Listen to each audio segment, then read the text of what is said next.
This is Assistpilicueta. This is Joe Cole. This is Ruben Loftus-cheek, and you're listening to the London is Blue podcast. All right, Chelsea fans, welcome back to another episode of the London is Blue podcast. As always, your host, Brandon, joined by my co-host, Nick, not Dan. Dan is on that extended stay plan in Disney, Nick. What kind of PTO plan did we give him? I mean, this is crazy. You let a guy go for a weekend. You're like, he'll be back at some point. Hits us up on the DM, said, "Yeah, boys, I'm staying through Thursday, so you're on your own until Spurs." So here we are, but he didn't even leave us money for pizza or anything. No, nothing. Absolutely ridiculous. But he did at least connect us with this guy named Joe Tweeds. So we've got Tweeds staying up late to do the podcast with us. So Tweeds, sir, how are you doing? Yeah, life's good. Really good at the moment. And I think we've started the season particularly well. So it's nice to jump on the main pod and have a bit of a chat about the festivities today. Yes. But unfortunately, before we get into festivities, there are a couple things we want to touch on that are a little bit more sentimental. And first and foremost, it's would have been Ray Wilkins' birthday today, which is actually a weird thing to think about, Nick, for us personally, because we were actually at Cobham on the day Ray Wilkins passed away, and to see kind of the staff just jump into action because they realized how important he is to the club was kind of a surreal thing for us to witness in person. Yeah, I mean, sure we've said this a million times, but it just bears repeating every time I think about him. I didn't see him play back in the 70s, obviously, and only knew him as an assistant coach. But when it was our first ever chance to go to Cobham, first ever chance to interview players back in 2017, the spring. And I mean, it was just the most sad, somber atmosphere we could have possibly imagined. And we left there, and obviously you saw all the tributes at the bridge after that and everything. And every time Ray Wilkins comes up on the Twitter memories or whatever, that radio interview from TalkSport comes up as well with the veteran who was kind of out on his luck, who called in and shared that incredible story about Ray. And it's just, it makes you sad and it makes you smile, all at the same time. And it's just, Joe, we miss him, man. Yeah, and I think just something for fans who maybe not know him as a player. I grew up very much around a family who saw Ray play, or Butch Wilkins, as he was known to Chelsea fans. And one thing that I want to sort of say before telling a kind of a really nice anecdote from Jody Morris about him. He was an incredible midfielder. He was such a fantastic footballer. I think, my dad often said that he was very much ahead of his times. He's a ball player. People used to call him the crab back in the 70s because he was such a tactically astute player, like sort of a John Obi Mikel kind of his time. Obviously, he went to play in Italy, had huge success there. But kind of all in all, if you were putting together maybe like an all-time Chelsea squad, I think he walks into it as well. So for people that have maybe, seen him as a coach, assistant coach at Chelsea, still I think has the 100% record of managing Chelsea in one game and winning. So he obviously still has that going for him as well. But as a player, he was absolutely incredible. And there's this particular Jody Morris anecdote about him where Jody was talking about him being injured and sort of being a bit sort of restless in the physio room. And Ray sort of got him out of there and kind of saw what was going on and invited him to come and referee a game. And Jody, being sort of young and cheeky, looked at sort of Ray's watch at the time, and Ray Wilkins is like a Rolex man. He's a very classic, very nice watches. Noticed that he's wearing sort of an Amiga at this point, and Jody sort of given him a look and sort of pulled Ray up on the watch. And Wilkins has, in Jody's words, given him sort of a young pup smile, I think is how he described it. And took the watch off and handed it to Jody and said, look at the back of it. And on the back, you've got an AC Milan crest and then Franco Baresi's testimonial. And again, for people who are familiar with Franco Baresi, possibly the greatest centre-back that's ever played football. Italian legend, AC Milan legend. And I think that was Ray's way of showing, yes, I've got Rolexes, but also there are these kind of little touches and little bits of class that I've got in my pocket as well. But the fact that he had that and he gave it to Jody, and Jody telling that story, I think was really nice as well. I mean, just an unbelievably just outpouring person, always putting others before himself. Always loved hearing the Chelsea fan cast history and review series where they go back and hearing about him. My word, everyone that watched him play were devastated when the club had to sell him due to the financial mess they're in at the time. And he went to United and was super successful there. But again, having him be able to come back to the club and be so important, especially with Carlo and just being a part of the club. It's worth, if you're unfamiliar with Ray, to read and watch the videos. There's a lot of stuff out there because of just how important he was. And a heartfelt tweet from Ross Wilkins, which would be Ray's son. It said, would have been Dad's birthday today. Still can't believe he's not here to celebrate it with us. Never out of our thoughts. Forever loved. We all miss you. Which a lot of Chelsea fans tweeted about, and that would have been why. And then secondly, I mean, Nick, this one came out of left field, definitely. I mean, obviously I didn't know, but to be fair, I had no right to know, as this is about someone's personal life and things. But sadly, comedy legend Norm MacDonald passed away. And I know you're huge into comics and in comedy and things like that. So I know this is probably a big one for you. Yeah, I cried a few tears today, guys. I'm not going to lie. I think one of the cool things about podcasts is that you get to know the hosts on a more personal level than you would many other mediums, right? So I'll give you a little cue into me as a human being. I love stand-up comedy. I think it is the hardest art form to potentially perform, and to perform at the level that he did for as long as he did was an incredible feat. It's not to downplay other art forms like podcasting, for example, which is very hard. But I mean, Norm is on my Mount Rushmore of comedians. He was unbelievable. He had this incredible dry sense of humor where he was ahead of the joke every single time and was waiting for you to catch up to it. And he was unafraid to do the right thing.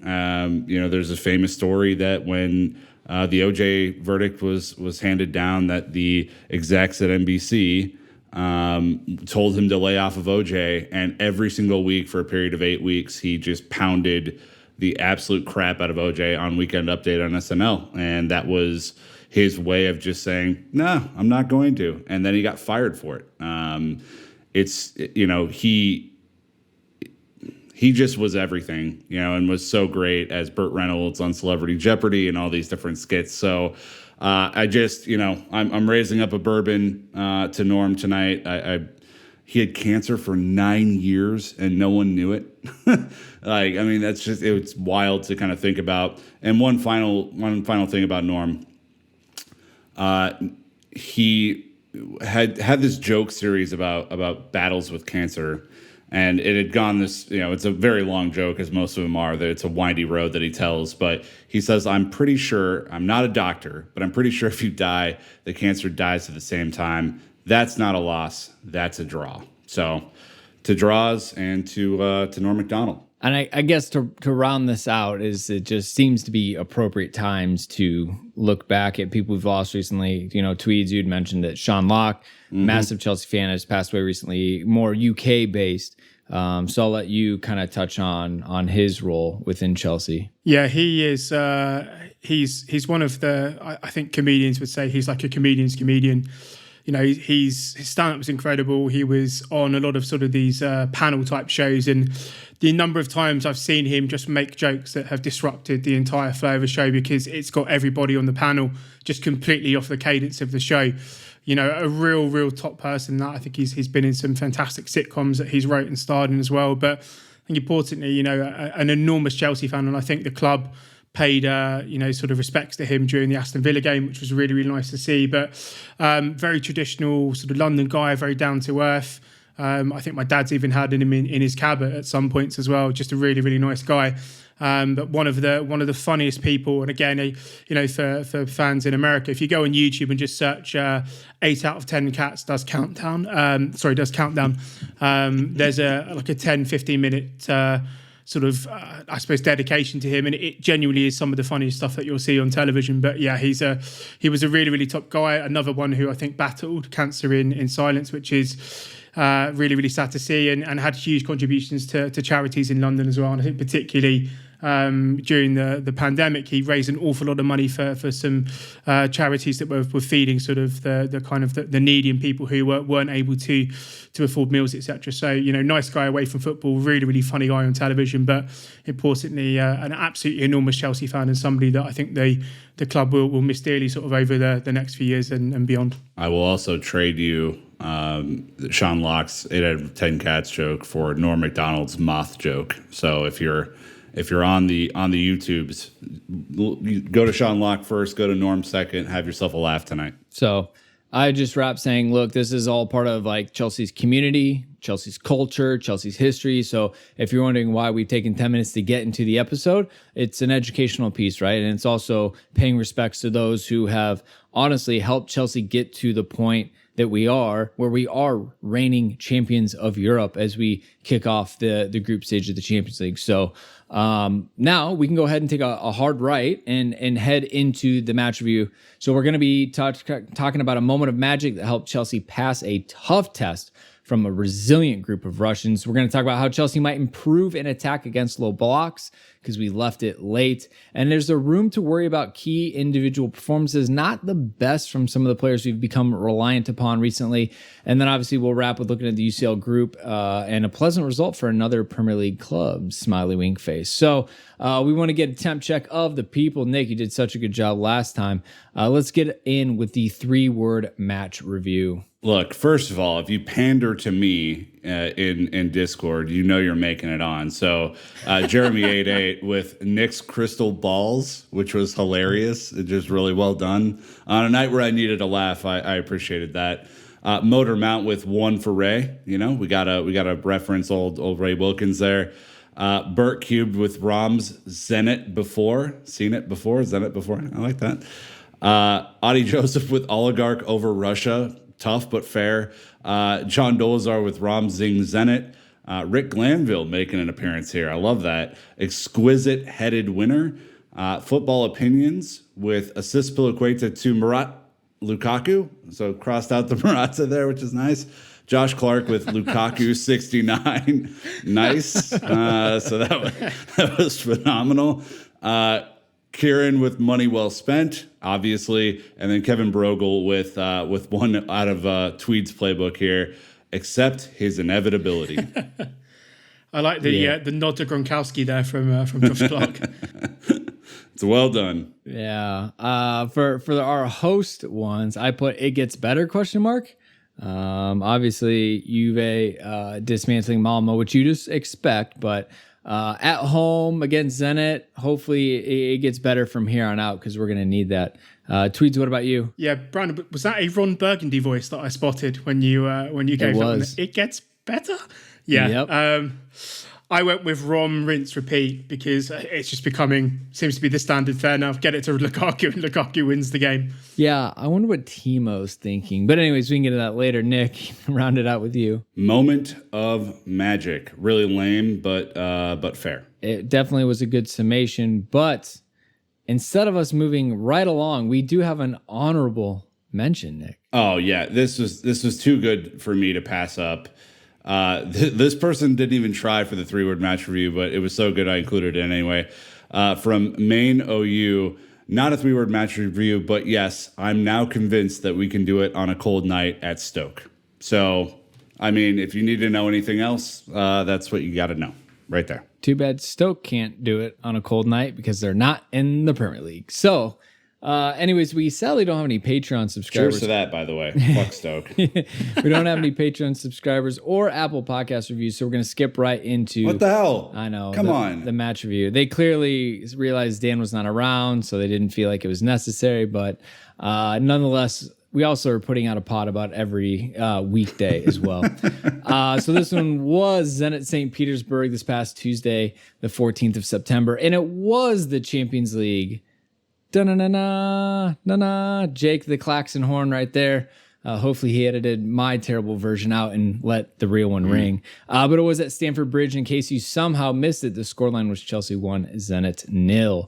But before that, Tweeds, what a lineup on the pitch. They didn't dance out the trophy in front of Zenit, but they sure shit put out those individual accolades pre-match. Yeah, and I don't know if this is just me being vindictive, but I'm still upset that one of the Chelsea defenders didn't win the award. I thought if there was a year for a clean sweep, you've just broken the record for least amount of goals conceded in a Champions League win, least amount of time being behind for the entirety of the tournament. And yet Azpilicueta or Rudiger couldn't pick up the award itself. But yeah, that was a really nice moment. And I think, again, for the kind of noise in the stadium at that point as well was incredible to see the support that the players got, and also Tuchel.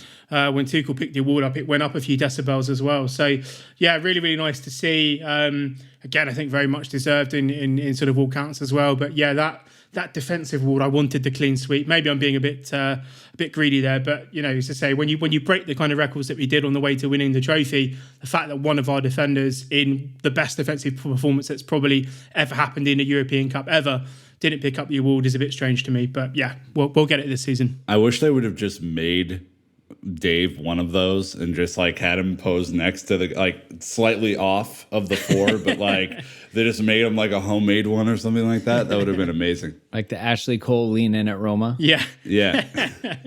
Just leaning on the awards. Yeah, and then just to clarify, we have N'Golo Kante with his Midfielder of the Year award, Jorginho with Player of the Year award, Tuchel with the Manager of the Year, and Mendy with Goalkeeper of the Year. So again, Tweeds, Ruben Dias living rent-free in your head, apparently. The lineup, though, we have Mendy between the sticks. We have a back three of Aspi, Christensen, Rudiger. The middle four of Reece James, Kovacic, Jorginho, Alonso. Not Captain Alonso, though, obviously. And then up front, we've got Mount, Ziyech right in behind Romelu Lukaku. Then from there, we had subs bench of Kepa, Thiago Silva, Timo Werner, Ruben Loftus-Cheek, Trevoh Chalobah, Saul Barkley, Callum Hudson-Odoi, Ben Chilwell, Kai Havertz, Malang Sarr, Lucas Bergstrom making the bench. That's right. If you listen to our youth updates, you'll hear about him from the dev squad. And then lastly, Thiago Silva, Ruben Loftus-Cheek, Chilwell, and Kai Havertz were the four subs out of a possible five. Nick, go ahead and run us through some of the top line stats. This is going to be rough. 11 shots for Chelsea, 2 on target. That's what we call not good enough. 67% possession. I actually thought that would be higher, frankly. 804 passes, 91% pass accuracy, 9 fouls, 1 yellow card, and 7 corners to Zenit. 6 shots, 2 on target, 33% possession, about half the passes, 84% pass accuracy, and 4 corners. Not our best statistical day out, or day out in general. And to statistically prove that, Tweeds, we have the @XG philosophy saying Chelsea had a 0.82 to Zenit's 1.1. Shithousery at its finest. Yeah, this felt a little bit like some of those games we were playing in last season. I know we're going to talk about him in a bit more detail, but the main difference is obviously the main man up front.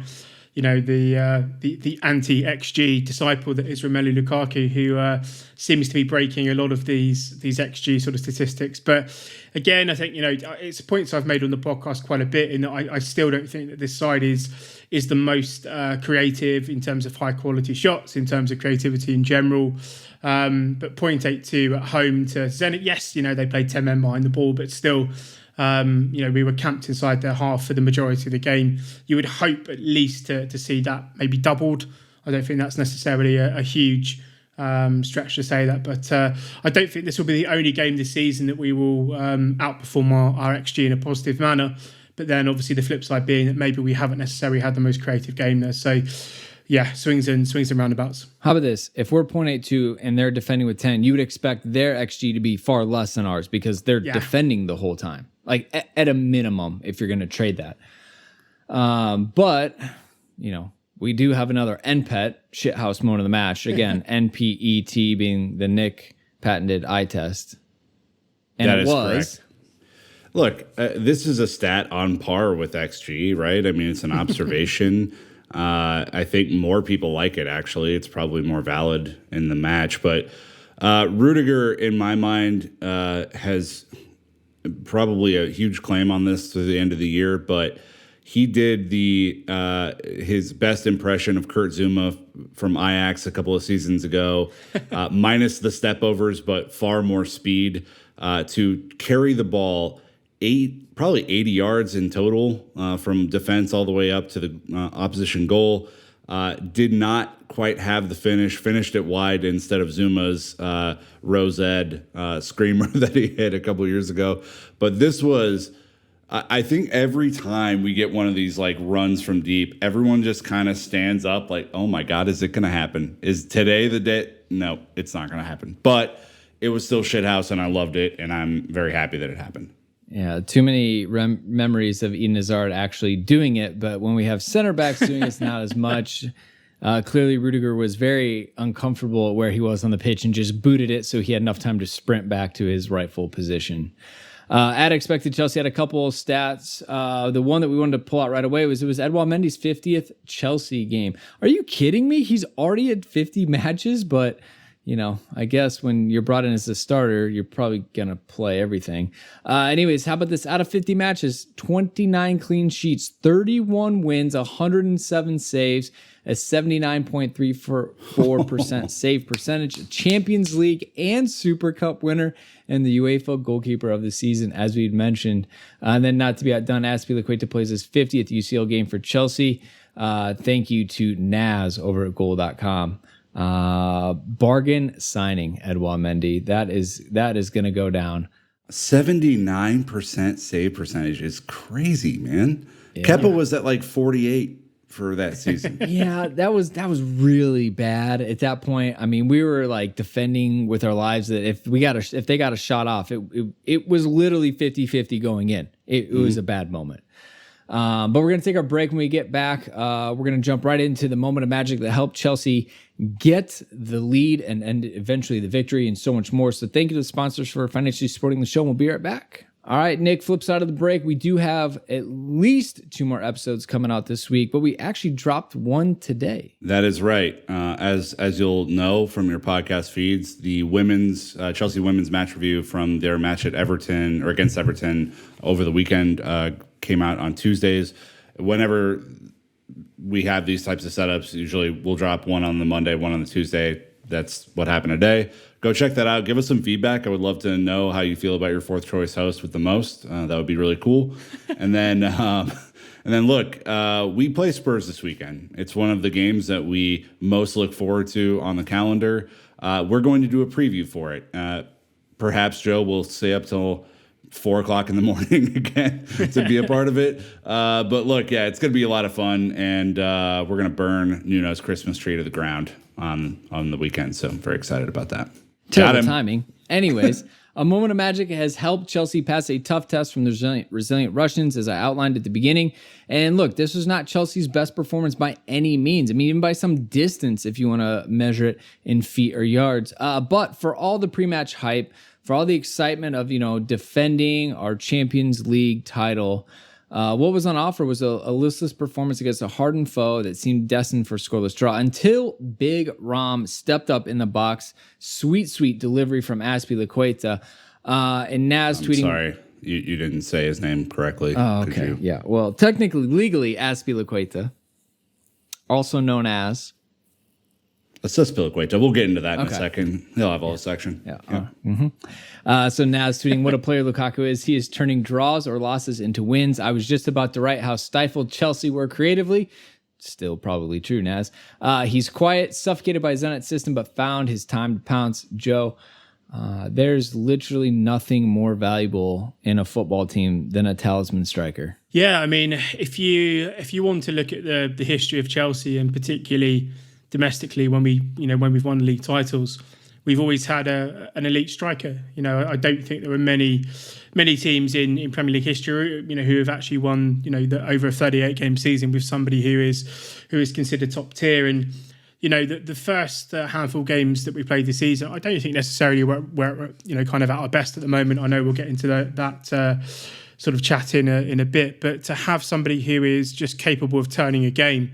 impacting your game, scoring that first important goal, getting those actually goals that matter. I'd be quite happy if Lukaku gets 20, 25 goals this season, not these sort of insane numbers that people may be predicting, but if every one of those goals is the first goal or it gets us points, etc., that's where he makes his money in a difference. And a game that I was fearing was kind of petering out to Chelsea being able to unlock the sort of the Zenit, back 10 or whatever it was at the time. Lukaku just, again, finds that perfect angle from Azpilicueta or Assistpilicueta's delivery and just changes the game. And, you pay that sort of money, that fee, that £97 million is an extortionate amount of money, but you pay it for somebody who is continuing to impact games positively in terms of goals in every game he's played so far this season. And you can tell, I think, as well, that when he's on the pitch, we've always got a chance of scoring. He's always capable of doing something that changes games. And the header, the quality on the delivery, but the header itself, bottom corner. The fact he was under so much pressure from defenders as well. I think this is just going to be a conversation we continue to have over the season, where we maybe haven't played the best, but Lukaku has been the difference. And it's night and day from last season. And I think, again, going forward, he's going to continue to have that sort of impact on games. I mean, they call them match winners for a reason. Yeah. Right? I mean, he was not at his best today. But I think, as our friend Andrew McDougall said here, the guy that we watched the Champions League final with in Porto, a draw, enter RL9 equals a dub. And I don't know. I think it's just the winners find a way to win type of mentality, for me. It couldn't have been a fun night out there for him. There was no room to operate. Of all of our opponents this year, I think Zenit played the smartest system against him by putting 2 or 3 guys on him and by face guarding him at all times. It was a massive risk for him, right? But they knew the threat that he posed, and he somehow comes out of it, having one opportunity. One of our 2 shots on goal is a goal. I mean, and that's not the only model of efficiency, Brandon, as Simon Johnson tweeted. Right. And he's kind of doubling down on what Abby Mack said, on this last episode of the Villa Review. So Simon tweets, Lukaku scored 4 goals for CFC from just 6 attempts on target this season. Clinical. Abby said the same thing, right? She was like, I think he had 25 total touches in the match, 2 shots, 2 goals. I mean, these are obviously unsustainable numbers, but even coming down to some kind of average is great. And so Lukaku has been, far worth the money. And it's these types of nights where you need, this type of player to come in and really just, things aren't clicking from a total team perspective. You still have a few more changes. I don't know how much Mason and Ziyech have played. Even Mason and Lukaku. Ziyech only played the last match. So again, there's just a lot of things. And then when you have a team defending with 5, not a 3-back with wingbacks, defending with 5, and then a 4 stacked in front of them with a pretend striker up top in the number 7 shirt, it just makes it even more difficult. And again, kind of to that non-3-word match review honorable mention, right, from ABBA21 saying, we can do it on a cold night in Stoke. This was kind of that test. Zenit had no interest in going out and winning this match day. We almost gifted them the opportunity to do so.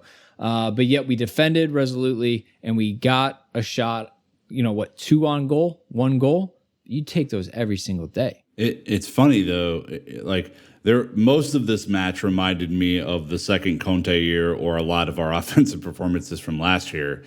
But then the winning goal, Joe, reminds me of Mourinho 1, which is, you don't really give your opponent a chance to score, and you go out and with one of your 2 shots win the match and move on to the next one. I mean, it just the winning mentality really showed through there for me. Yeah, I think the Mourinho thing's interesting. I mean, that was it I can't remember if it was Sarri. Was Sarri Morata? I'm literally, I blanked out the Sarri season so much now.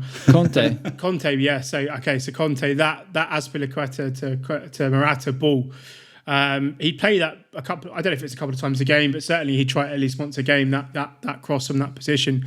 I think there's a little bit of a different mentality about the team this season. I think these are, again, you can look at obviously Lukaku's impact as a player, but I think also maybe they've taken a lot of confidence from winning the Champions League, from winning the Super Cup, and these are games possibly that we might have drawn or even actually lost at times last season, conceding those one or two chances and then maybe not being able to get back in the game. I kind of agree that it's having the sort of feel of kind of a Mourinho and a sort of a Conte kind of rolled into one, where we're not really gifting teams that many opportunities, or certainly not. We weren't gifting Zenit many opportunities in this game, and then sort of trying to be clinical, win 1-0, win 2-0, etc., whatever that's going to be. Again, I think, as we sort of progress through the season, will be interesting to see how many clean sheets we have. Because again, looking at sort of the rate that Mendy is conceding, I don't know if our 15 goal a season record is completely under threat, but it'd be interesting to see if we actually get close to 20 goals conceded this season in the league.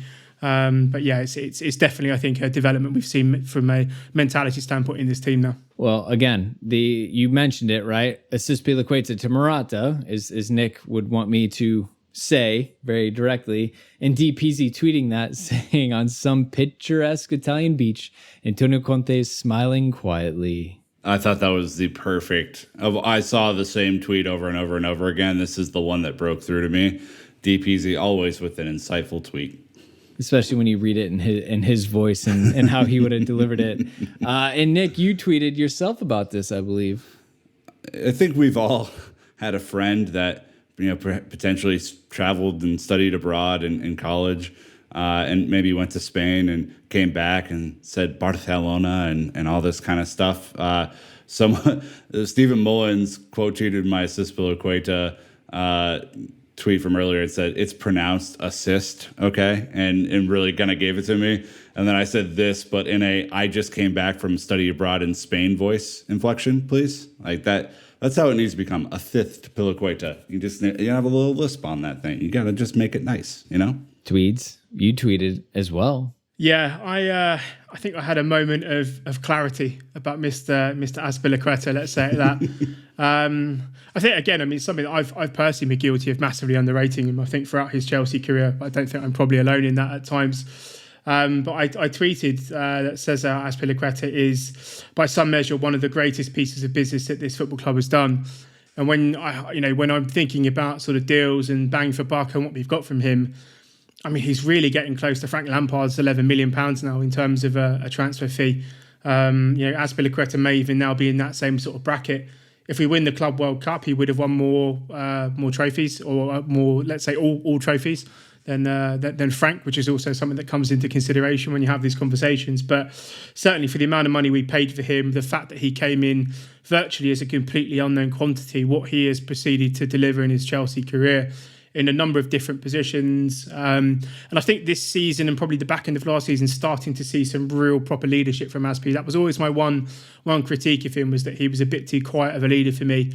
Now he's sort of really stepped to the fore. And I think, the Champions League win, the Super Cup win, the fact that he's probably playing some of his best football in his Chelsea career, certainly this calendar year, he's just evergreen. And I think, to use some of my Marvel references, he is a little bit inevitable at times in terms of being selected and continuing to play. But another one to keep an eye on, contract decision obviously coming towards the end of this season.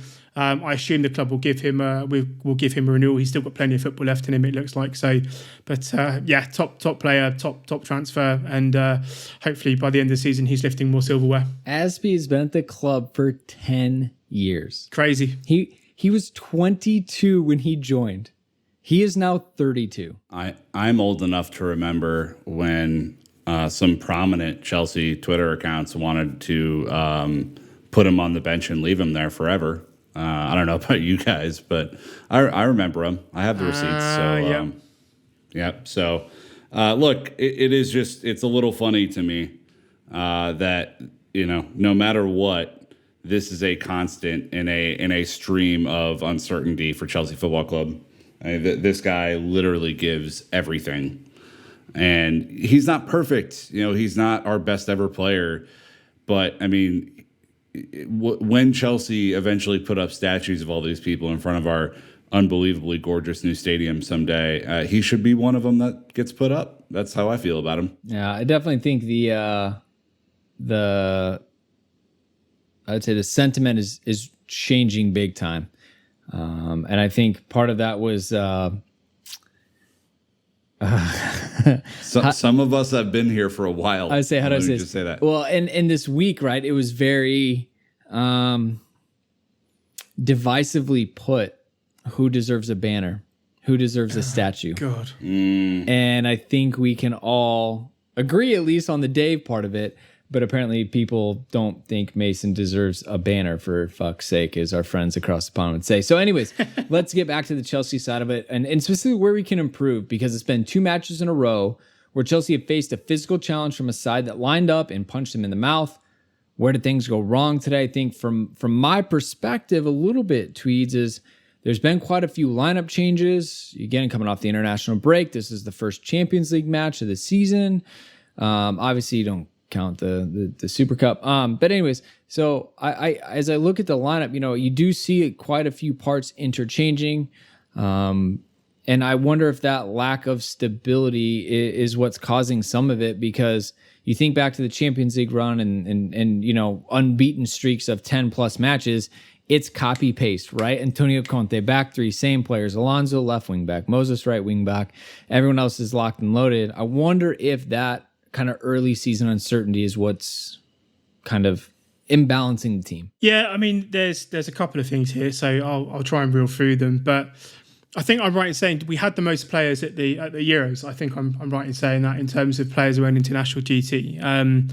The bulk of our starting 11 are, high caliber international players. They've been playing football a lot over the summer.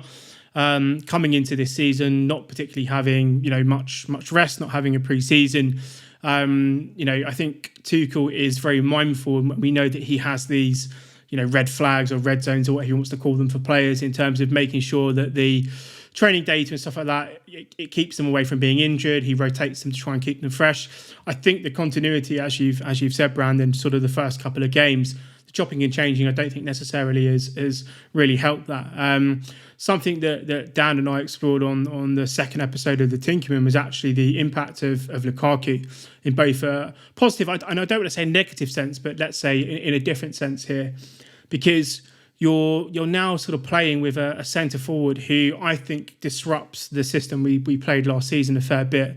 And by that I mean that our entire sort of defensive structure is based on the front three pressing relentlessly, and Lukaku isn't that kind of player. He's openly spoken about playing in a counter-attacking system with Conte, not being somebody who's pressing from the front, etc.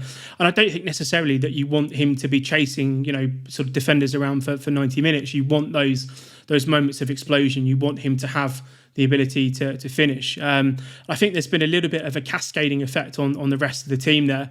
And then when you look at sort of in possession in particular, I think the team are very stuck between playing to a player who wants the ball to come to him quicker. I think the amount of movements that he makes where the ball isn't played to him, or somebody doesn't recognise a run, or he's, to borrow some basketball vernacular, he posts up on a centre back and he's asking for the ball.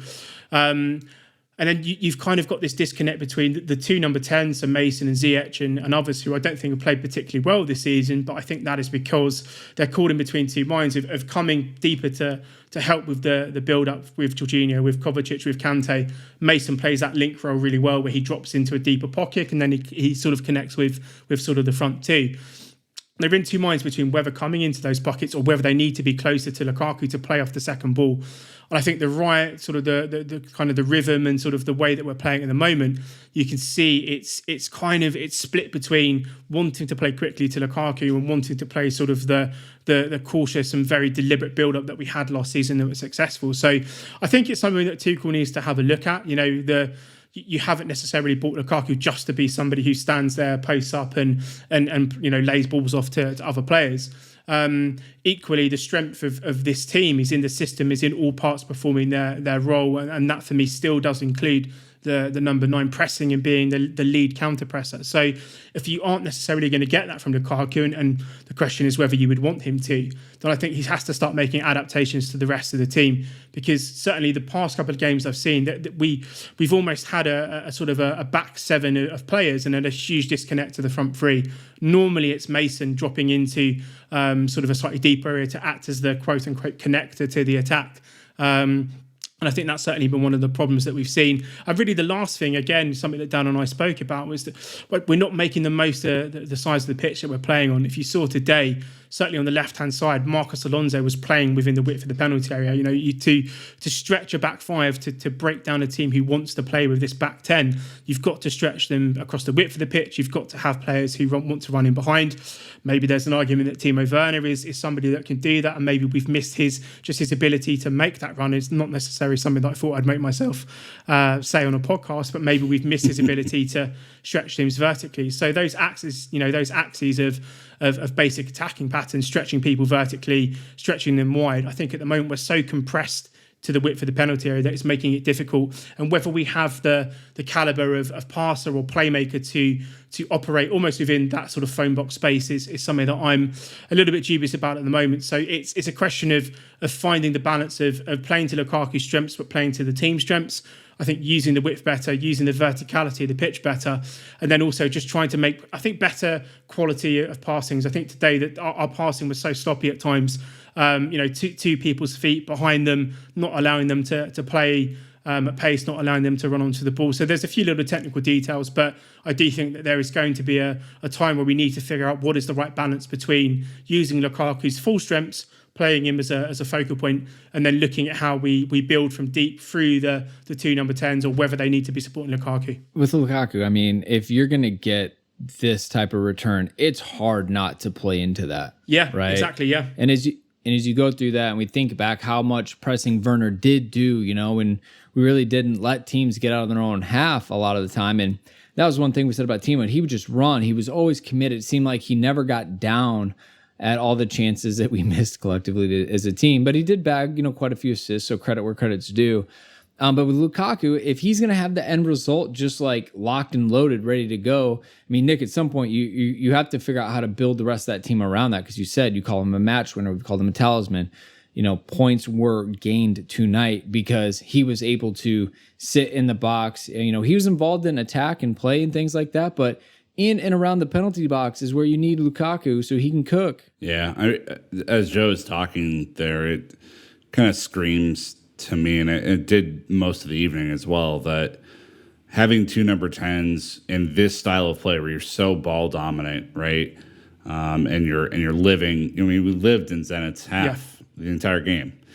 You don't need two number 10s. You need another forward like Kai or Timo up there with Big Rom to help take away some of the threat from, putting 3 or 4 people on Big Rom. I mean, there were times where Ziyech was such a non-factor that they didn't even mark him today, and same with Mason, who we'll talk about in a second, who was equally bad. I mean, there were plenty of times where they were just like, you guys, we're not worried about you guys, we're worried about him. So a 3-5-2 makes a lot more sense to me with someone like Mason or like Christian or like Ziyech in that number 10 spot, connecting to the midfield and hopefully freeing up or confusing at the very least, some sort of back 3 or back 5 setup. Someone's going to have to step out to take that person. So that would be my counter to that. Is like when you have Alonso and Reece out wide, as Joe said, you got to let them just maintain that space out there. You don't need someone else running right next to them. Just play with 2 strikers. Well, then you got Azpi filling that void as well, dropping dime assists in. It's a great spot, top of the 6. Put it up nice and high so Lukaku could go get it. It worked out well. I mean, you touched on it there, Nick. Mount was wasteful and out of it. Ziyech was a non-factor. Alonso didn't score a hat trick like we expect from him these days. But it's embarrassing, really. But in all fairness, Tweeds, I blame England for Mount's problems. And I blame England just as much as I blame US for Pulisic's lack of fitness right now. Playing a lot of matches, you're getting a lot of training in there, and it wears these guys down, and then they have to we didn't, see much of these guys because they have to recover before they get back in it. And it's just like, this is a new season, such a crucial time. Like, we want people gelling right now. And I don't know about you, but it seems like Nick, Dan, and I always complain about that September international date every season. Yeah. I mean, the interesting thing about Mason at the moment, I don't think he started the season particularly well by his standards, but he's played 120 matches. That's also the other part there, is that he's massively overplayed at the moment. I think explaining the part about Lukaku, I don't think really, at least I'm completely misremembering here, but I don't think any of our number 10s have played particularly well with Lukaku at the moment. So going back to that sort of, maybe it's the structure, maybe it's the instructions, I'm questioning a little bit sort of Tuchel maybe needs to work again on what sort of the priorities are there. I just see that both players appear a little bit in two minds in terms of, are they coming deep to help to set the attack, to build the attack? Are they meant to be playing off of Lukaku and being caught in no man's land? And then I think, as you say, there are heavy touches with Mason at the moment, touches that we don't necessarily associate with him. Being in some decent positions and sort of tired crosses and tired sort of chips into the box. I mean, again, it's a question, I think, of him needing a possible rest, and maybe that is it's an option that moves you to be able to using two strikers, as Nick was saying there. If we aren't going to play with a ton of width anyway, Reece is a good crosser, but he's not a traditional wing back in that he's going to be, an Ashraf Hakimi or whoever who's going to be like a winger and take people on. Alonso maybe is going to swap for Chilwell at some point. They're not kind of wing backs in the sense, that they want to really attack people. So if you're not going to play with width, then maybe just try and dominate more centrally. Play two actual strikers. Don't ask, kind of Kaya playing as a number 10 when he's sort of doing number 9 things, rather than just having players as a number 9 and then sort of do that kind of 9.5, 10 role he does, or Timo or whoever it might be up top. But play with two distinct forwards and try to maybe get a bit more of passing options in central midfield by adding another body. But I kind of agree with Nick here. I think the one last thing in terms of sort of breaking teams down, that second half when it really was like a training exercise, I really do question the need to have 7 defensive players on the pitch at times. We do have 5 defenders, we do have 2 holding players. And I think as much as I certainly think Kovacic is improving his range of passing and his vision, when the game gets stagnant in the final third, neither Jorginho or Kovacic have got that ability to break teams down. We've seen it for such a long period. And I would say the same with Alonso and Reece James. They're not going to beat players like a Hazard or a proper winger. They're not going to beat people and get into dangerous areas. I think we just look too static. So again, I would question maybe if there is a secondary formation up the sleeves, because we are going to play a lot of teams this season who do defend with every single person behind the ball, and we're going to come up with the same questions, and whether the answer is always going to be that cross is a different story. Look, the point of the wingbacks isn't to beat players. It's to quickly switch the ball from one side to the other where you now have numbers up situation, right? We want to be in a situation where Alonso is all the way up, that outside back for Zenit or whomever has to choose. Do I go with Kai, Mount, Ziyech, whoever, but then I have Alonso, then he just runs free, right? He can stay deep on the back post, where we see him usually around the penalty spot. But now we're +1 in these areas that creates those matchups that favor Chelsea. So again, Joe's point, they're not supposed to be dynamic, electric, Callum Hudson-Odoi, Eden Hazard, even Christian Pulisic, where beat players get past them. It's more about creating overloads in that sense. I guess anyone else you guys want to touch on that maybe we didn't in this section yet? I mean, just on Ziyech, who is, obviously didn't, had a really good preseason, got injured in the Super Cup, and then has made a couple of appearances since. I mean, to be fair to Saul from the weekend, both Mason and Ziyech had Saul-esque performances today. That is not a standard he is hoping to carry. I mean, fair is fair, though. Everyone knows I love Mason Mount. Everyone knows I stand for Mason Mount and that he's my guy. He's on my shirt this year. But it is, I think if Tuchel would have pulled either one of them at halftime, you'd have been like, yeah, that makes sense. Like, they were both pretty bad. And so I think on Ziyech, because we've already kind of touched on Mount here, non-factor, didn't threaten at all. They weren't worried about him. It was clear that, he got stuck out on the right. Him and Reece did the same interchange about 1,500 times, and it went nowhere. And, he has to figure it out, because the time will come where Tuchel trusts Werner again, or plays Kai, or we only play with 110. And, he could find himself right back where he was at the end of last year, which is just playing every fourth or fifth match. And that's not going to be good enough for him. So that is up to him to kind of be better. Yeah, I'd agree with that, Nick. I think today, and I think even going back to the Villa game, for a player that you're buying probably sort of in the peak of, or approaching the peak of their career, it's the decision making for me that I'm questioning at the moment. It's the not playing the pass, it's taking shots from stupid areas on the pitch. It's. I mean, was it? I can't remember if it was the Day or Villa game where actually it was the day where the ball came to him in the air, and instead of just turning like a normal human being, he tried to do some sort of Cruyff turn and whatever, and just completely messed up the situation there. I see this a little bit with some players, and I think Memphis Depay going to Manchester United is a good comparison here, where they're such a dominant or ball dominant player at the previous club in terms of their usage of possession. So, they have the final shot, the final pass, being the guy who effectively uses the ball last. That when they come to Chelsea and there are players who are either better or there are players who are equally as good as him, having to step back into a role where you're more of a facilitator than the guy who is using possession all the time, I think that's been a bit of a difficult adjustment for him. And, again, I think to Nick's point, great pre-season. I actually think he was having a good game in the Super Cup before he got taken off.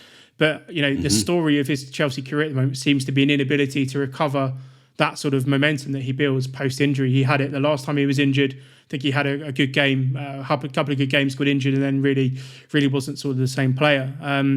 But again, just a complete non-entity in the game. As I say, these two number 10 positions are going to be crucial to see what Tuchel does with them over the next couple of months. How he sort of starts linking the play, how they interact with Lukaku, how they interact with the pivot players. And if your end product is getting tackled, giving away possession, taking silly shots, not playing the right pass, etc., consistently, then I can't really see a concrete place for you in the team. And even in terms of coming off the bench as a sort of an impact player as well. So very, very telling times for him. But the last two games haven't been particularly great from him. And I was quite high on him coming into the season. I felt that he might have just turned a corner in pre-season. But obviously what we're seeing now is not necessarily anywhere near those sorts of standards we were maybe hoping that he would sort of approach or get near. Again, I've been yelled at for calling him a luxury player, but he has next to no defensive traits and doesn't offer much going the opposite way. So again, Eden Hazard justified his ability to not defend because he literally could go win a match for you. Just he would spin Coquelin and then off he goes, running at the center backs, little dink, we're in. Ziyech doesn't have that, whether it's free kicks or, incisive pass. I mean, if I were him, take a page out of Dave's book. Just put it on Lukaku's head. That's all you have to do. Especially from a similar position, too. I mean, he has that in his locker. I mean, he could easily won that left foot. Yeah, which is even harder for a defender to pick up. Right, and much easier for the striker to take on because the ball is heading that way. So, again, and there's no late run into the box right now either, which is what he was doing in preseason that I loved, which is, if the cross comes across and Rom is taking near post and he goes far post, it's an open net for him. But he's not even doing that right now. And so it's just, it's a real challenge for him. It's not to say that he can't get back. I assume that he will. Every good footballer goes through, tough patches, but none of the stuff that he was doing that made him a threat in preseason is translating, and you just hope that it's not a Barkley type situation. I still remember how he drove at us in that Champions League game and was like a threat on the end line. I don't know, he seems to be floating on the fringes rather than like really getting involved, and we've seen him do it. So again, I've also said, like, you keep him on the roster for Champions League. He's such a better fit for European competition than Premier League. But if we can't get it in the Champions League, well then shit. I mean, we're having honest discussions. Should Ziyech start the Champions League final because of what he had done in the run up to that point. And he didn't, and it was the right call. But like this season, we got to see it. We need to see more from the Wizard. But what about some final thoughts? It was good to see Chilwell and Ruben get a few minutes. Obviously, a big kind of talking point about Ben Chilwell. Matt Law dropped the piece on Chili B and what he's been going through. Obviously, it's been a bit worrying not to have him feature until the 6th competitive fixture of the season. But it sounds like we might be in a better spot with Chilwell. Tweeds. I don't know. It seems like Tuchel talked pretty openly and honestly about his situation. The Matt Law piece that I read today mirrored a lot of what was said. So I feel like there's open and honest communication. This isn't like a freeze out where Chilwell's sitting on the sideline going, what the hell happened? Yeah, no, I was reading the Simon Johnson tweet on the page. Yeah, this has been a bit of I think a peculiar one. I get the sort of the mental concerns and that sort of nature, but I mean, a guy who his last kicker for football would have been in the Champions League final. No, didn't do anything for England. I assume he would have come back in physically in good shape. Chilwell strikes him as a good professional. Yeah, I Did you see his photos this summer? He was living it up. I mean, good for him. Well earned. But, I mean, Joe, I'm just saying, I think he probably came back a little fatigued from that boat in Ibiza. I would say I'm not as dedicated a follower on Instagram as maybe Brandon is, unfortunately. So maybe I missed out some of that partying. But I don't know. I mean, ultimately, I mean, I look at performances like today from Alonso, and I know that we go through that phase every season where he turns into the world's best player for maybe 2 matches and scores some worldies.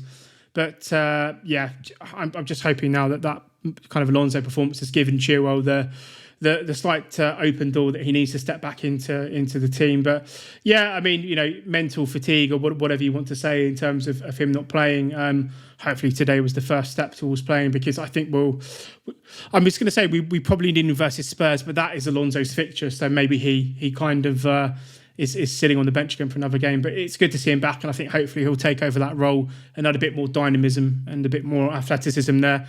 Probably maybe a bit harsh to point out, but the big chance did come from Alonso getting absolutely murdered on the left-hand side there by, I can't remember the guy who it was, but he got absolutely done one-on-one, and so I'm kind of hoping Chilwell steps back into the fold. Yeah, I mean, you can't play Alonso every match for an entire season. It's crazy, and we kind of know that the flow last season was, Alonso starts, Chilwell gets his feet wet, gets in there for a long period of time, maybe struggles, Alonso comes back in, plays all right, Chilwell comes back in. I mean, like, you're going to see rotation there.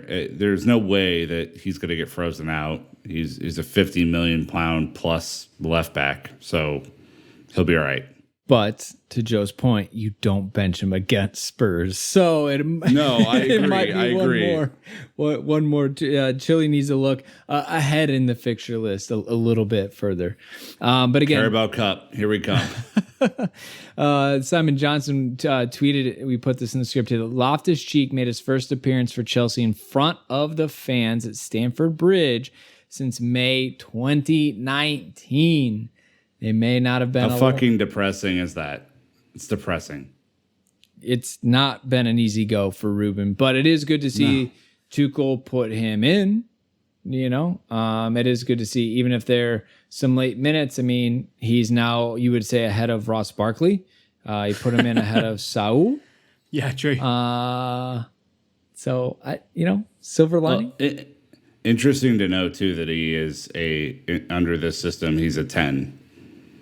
Right. Yeah. He's not playing in the 2 midfield roles. He's probably not competing there, but he's an interesting proposition.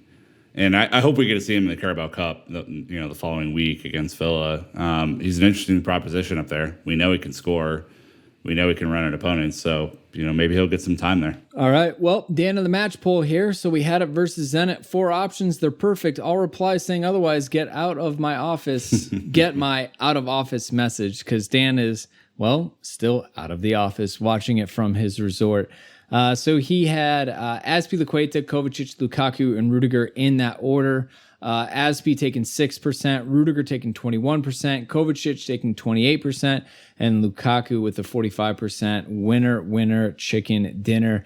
Any qualms, Joe? I might have gone with Rudiger or Cover. Same. I think, again, Lukaku is the match winner. You can't really argue with. I think he got the television man of the match as well from what I saw. But I think Rudiger made one ridiculous challenge. I don't know if it was first half or second half, but he made a ridiculous tackle.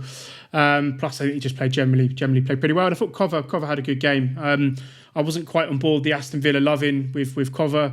But today was probably the most complete performance I've had from him for a while. And certainly defensively, much better than the Villa game. So I think Cover also deserves a shout out from me. Yeah, I think Rudiger would have been mine. Okay, your star of the match. Can you not get us sued? All right, someone has rights to player of the match. My Dan of the match would have been Rudiger. So miss me with your lawsuits, idiots. We made up our own. Oh, it's smart. I mean, we are just clearly ahead of our time. So the group table as it stands, Juve will take first place on goal difference, beating Malmo 3-0. Chelsea in second, both of us on 3 points. Zenit in third for having lost by less goals on 0 points, and Malmo on 0 points as well. So I guess, Tweeds, is this group shaking out to be the way you see it, as Zenit third, Malmo fourth, and then Chelsea and Juventus to fight for 1 and 2? Yeah, I think Zenit are going to be an interesting prospect. I heard a stat, and I've not confirmed it, so please don't hold this to me, that they hadn't actually been beaten for 6 months prior to tonight. So they're actually a pretty tough team. I think that they will actually give Juventus problems. I don't think Juventus are the team that we've sort of grown accustomed to seeing, and certainly the post-Ronaldo era. So, I mean, my gut's saying Chelsea, Juve, maybe Zenit as the dark horse there, but certainly Malmo will be the team at the bottom there. But yeah, interesting group. I think Juventus is, losing Ronaldo has done us a big favour there. We should hopefully have this tied up fairly soon.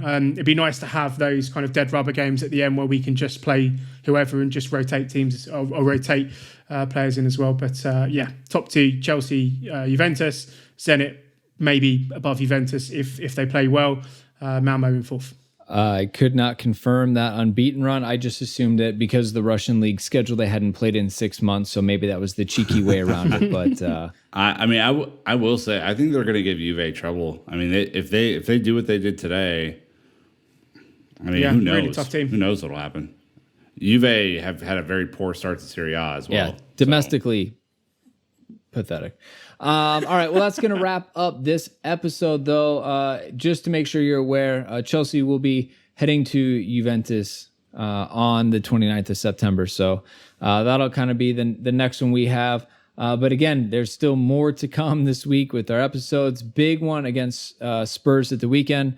Again, if you're new to this team, that's a big one. We call that a rivalry match. And especially the way Tottenham started the season looking strong, getting pumped by Crystal Palace, maybe bringing them down to earth a little bit. I think this will be really important for us to continue to kick them down the table where they really should be. I think it was a bit of an overreach, them being at the top of the table after 2 weeks. So a bit of an overreach. Yeah. So anyways, hopefully we'll have Tweeds back on later. But anyways, Joe, thanks for staying up and joining us. We really, really appreciate the effort. No, it's fine, guys. I'm putting this holiday to good use. So it was good fun as always. All right. Appreciate that, Nick. Thank you, Dan.